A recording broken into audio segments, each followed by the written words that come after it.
Welcome to this explainer where we're going to drop you right into the shock of an unthinkable event, just to examine the sheer fragility of our modern world.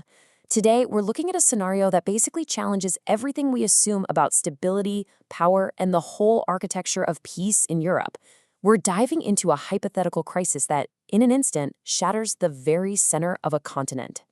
So I want you to imagine waking up tomorrow to a headline so impossible you literally have to read it twice. An actual military strike between Europe's closest partners. We're not talking about a trade dispute here or a tense political summit. We're talking about a physical strike between France and Germany. These are two nations that sit at the absolute heart of the continent's economy, its politics, and its identity. It's the kind of breaking news that makes you wonder if your eyes are playing tricks on you, right? In the very first 10 seconds across the continent, there would be nothing but absolute disbelief and this chilling quiet. Picture millions of people just staring at their phones, refreshing their screens again and again, asking, how could something this impossible happen in a modern continent that has spent decades promising unity? That brief, stunned silence, that is the terrifying pause right before the true panic sets in. Section 1. The impossible headline, when history stops acting normal.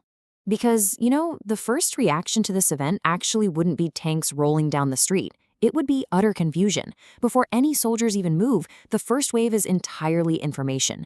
News channels interrupt absolutely every broadcast. Social media explodes, and millions of terrified people are frantically trying to figure out if what they're seeing is real, an accident, or the start of something completely catastrophic.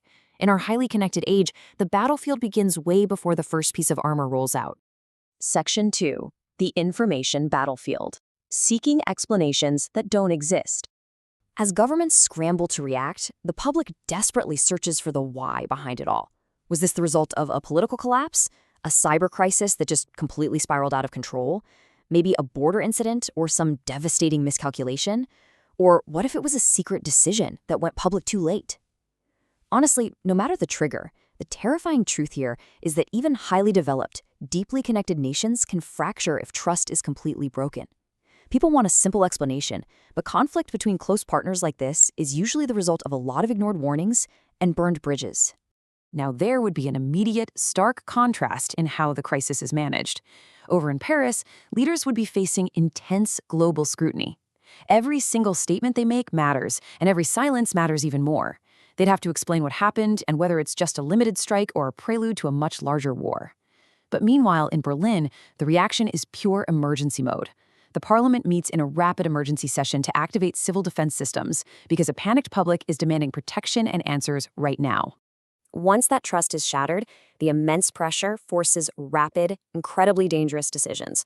You go almost instantly from a border incident to swift retaliation and then, boom, into full military escalation.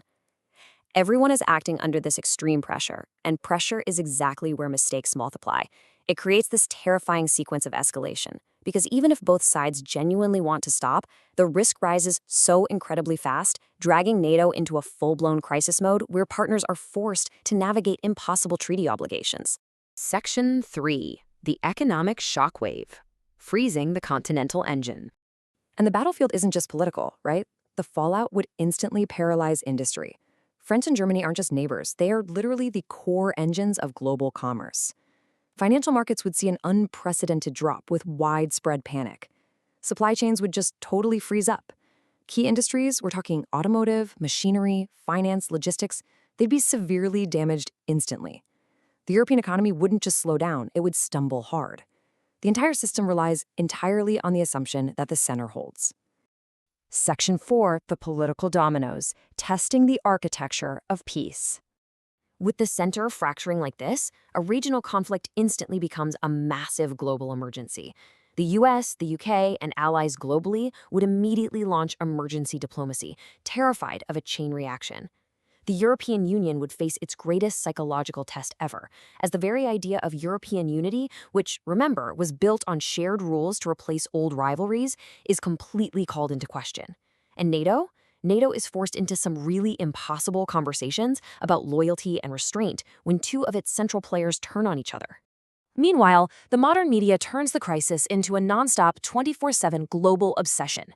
The battlefield isn't just physical, it's deeply psychological. Every official word is dissected, every rumor is tracked, and the story spreads so much faster than the actual facts do.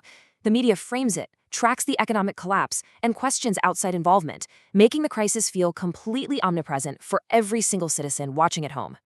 Section 5. The human reality. Kitchens, classrooms, and hospital corridors. But let's look beyond the political dominoes for a second. The illusion of modern stability vanishes instantly in those border regions. Trains are stopped, roads are blocked by military vehicles, and flights are grounded across the region. Stores are emptied by nervous crowds hoarding supplies, and streets that used to be filled with everyday commuter traffic are now just echoing with sirens. Families are suddenly packing emergency bags that they never in a million years expected to pack. War is always a lot easier to imagine on a strategic map, but it's truly felt when certainty is lost at home. Just imagine a mother in Munich, trying her best to hide her own fear to calm her children, while the television in the background just plays the exact same breaking news loop over and over again.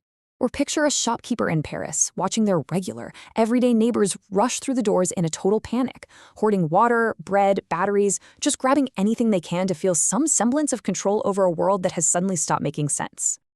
And imagine the quiet, focused terror of a hospital worker in Strasbourg. They're rushing to prepare beds and resources for casualties, but they're completely in the dark. They don't know how many injured are coming or when they'll arrive. The panic itself creates a medical emergency before the first shots are even fully understood. And that is the real tragedy of any conflict like this. From a university student in Berlin frantically checking their messages to make sure their friends are safe, to a refugee who had been living quietly in Europe, everyday lives are abruptly stripped of their agency. They become mere statistics in someone else's emergency military briefing. So, what are the painful lessons of a shattered center? Well, they're stark. First, alliances are only ever as strong as the underlying trust between nations. Second, geography alone cannot guarantee European stability. Third, the economic costs of two major nations clashing instantly spread way beyond the front lines. But most importantly, this scenario teaches us that civilizations build peace, but peace is a daily decision. It's a constant effort of compromise. It is absolutely not a permanent, self-maintaining achievement. Ultimately, after the sleepless nights and the market crashes, we are left to wonder, could it have been prevented? If leaders had just spoken earlier, or if trust was repaired before it completely broke, could this whole thing have been avoided? It forces us to realize just how terrifyingly close peace always is to breaking. Once political momentum turns into military action, the window for peace closes a lot faster than anyone expects. And that, my friends, is a reality we must never, ever take for granted. Thanks for watching.